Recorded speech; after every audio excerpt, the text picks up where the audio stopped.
Many people regard the ancient Greek philosophers such as Aristotle, Plato, and Socrates and the like as, these revolutionary thinkers. And I happen to agree with a lot of what they think. Virtue ethics is a very profound, sort of philosophical system. However, especially Aristotle, their approach to politics is kind of outdated. It's really impractical, though, it's still interesting to study because of how, much of an impact they've made even to this day. It's largely, irrelevant, in my opinion, not really practical. I tend to defer to the opinions of Thomas Jefferson on matters in terms of how to run an effective country. Nevertheless, one thing that Aristotle and Socrates and all these sort of people came up with, and one of their criticisms about democracy that holds merit, in my opinion, to this day, and it's still kind of discussed whether or not they actually held this opinion or it's just pure conjecture, is the idea that the tools to win a campaign in a democracy, the tools to go out there and win over the votes and you know built up this following of grassroots supporters. Those tools are not the same as actually running a government efficiently. In fact, they might be the opposite.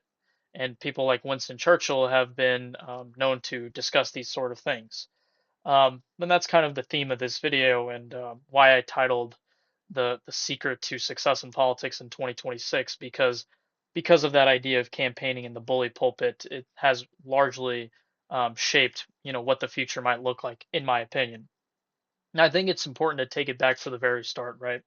The first American president, George Washington, he was not a fan of, political parties.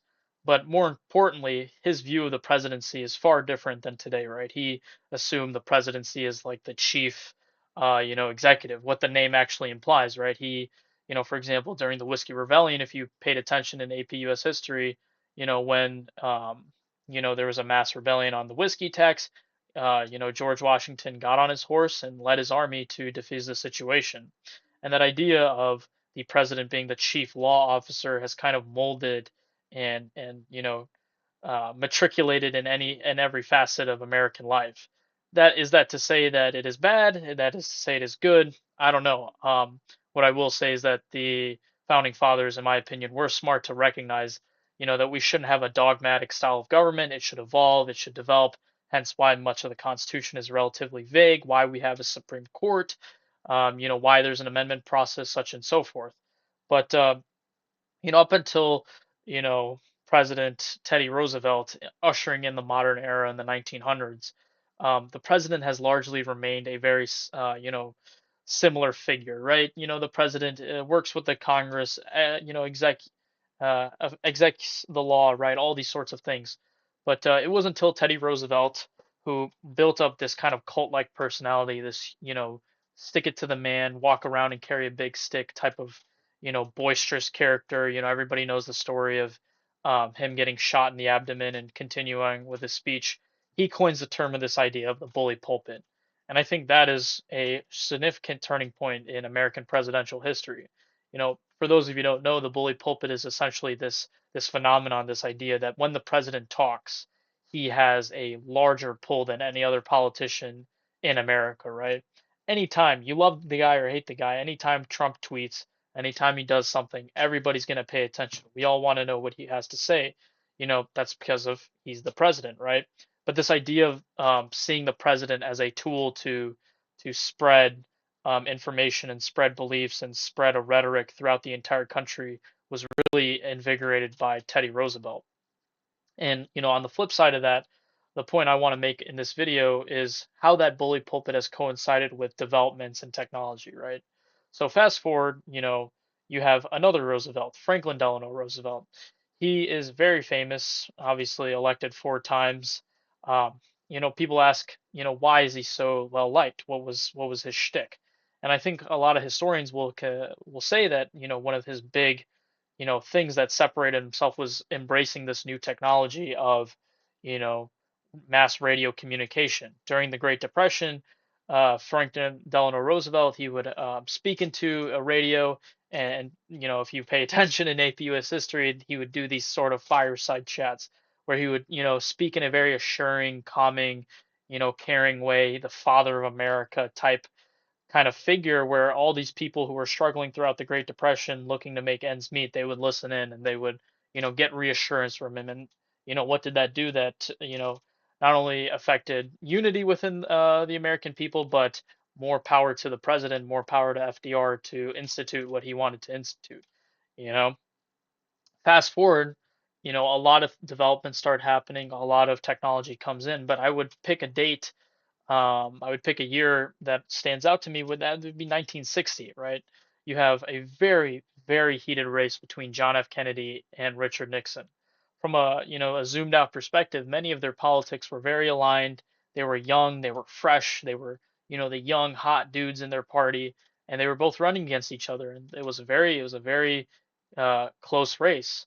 And so a lot of historians pinpoint, their debate.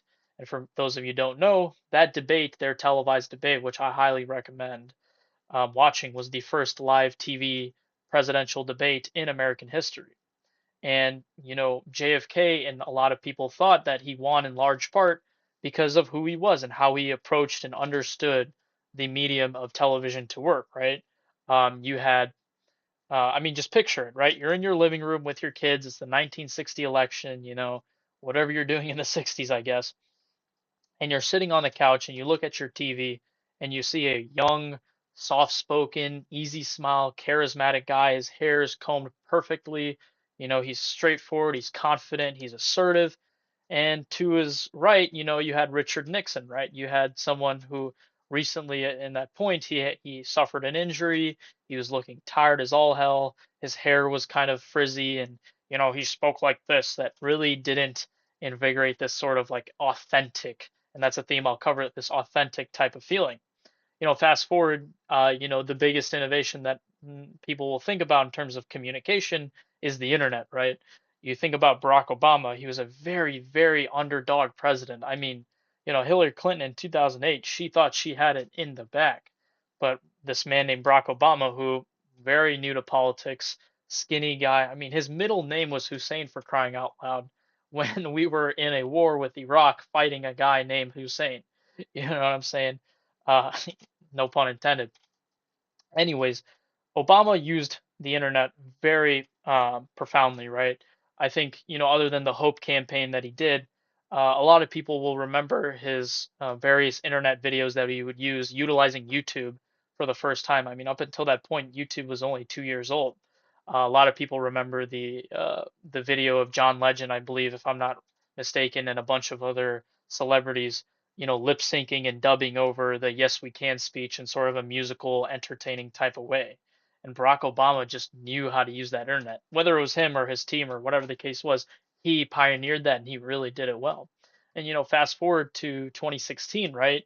Everybody's got a phone in their hand. Internet is, light speed. And people are sick and tired of this idea of cable news, right? People don't want to see 24/7 news anchors tell them what to think. They don't want to see, cozied up and class act politicians and politically correct people. And so along comes a man named Donald Trump who uses his phone, uses his Twitter, and, this idea of authenticity, right? Going back all the way to FDR, this idea that you can hear your president talk to you live was a very profound thing. Fast forward to 1960, you can see your president talk to you live, very nice, easy smile, assuring smile.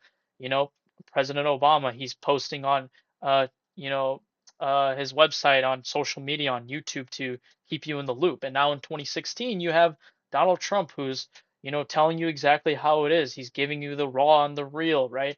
And you can feel that sort of authenticity that, yeah, this guy, he doesn't, he's going to drain the swamp. He doesn't back down to anybody. At least that's what, people thought. I'm not going to give my opinion, obviously.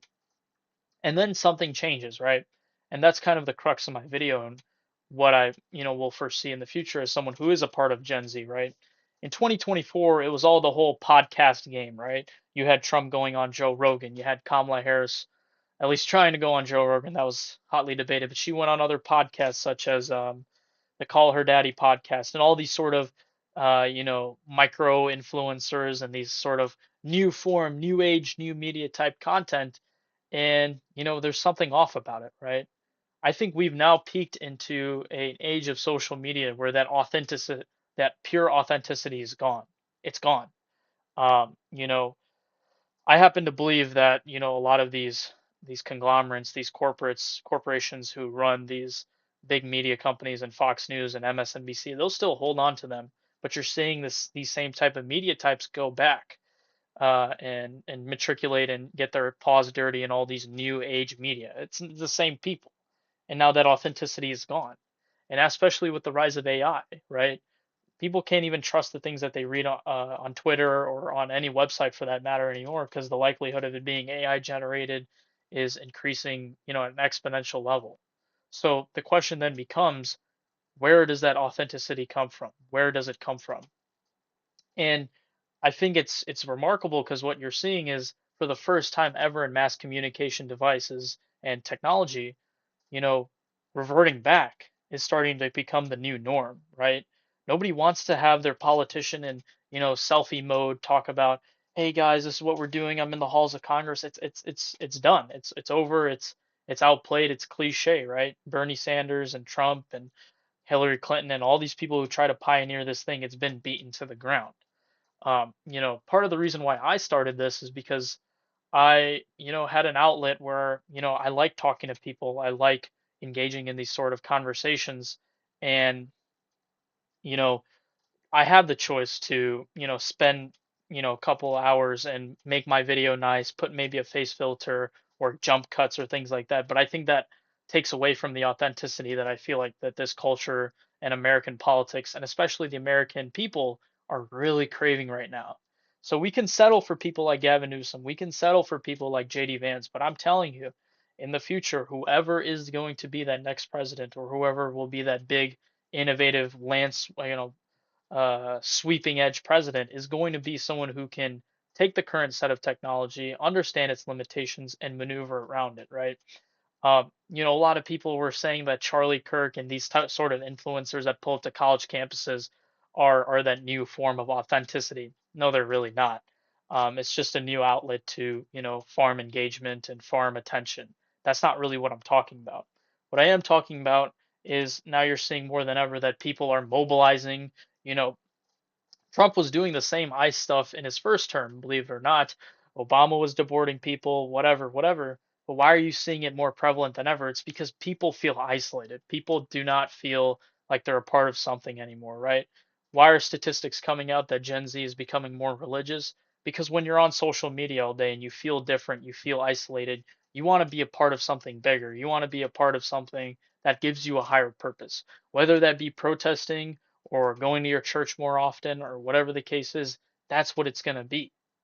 And so now what you're seeing is, including myself, I'm part of this, new wave is everybody's their own influencer. Everybody has their own camera. Everybody has their own, side account that they do, their side business or whatever the case is. And politicians need to adapt to this.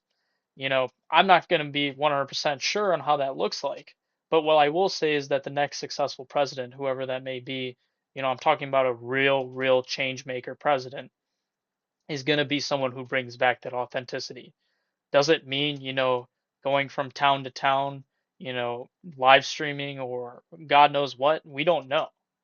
But my thing here is that, since Teddy Roosevelt, the president who wins in a land sweep is going to be that one who changes the game on a fundamental level in terms of how to communicate and use that bully pulpit. The Trump era of social media is dead and it's beaten to the ground, and people are sick and tired. Nobody cares about your 60-second video explaining on how you're going to be the best politician in the world and all these sorts of things. Nobody cares for it anymore.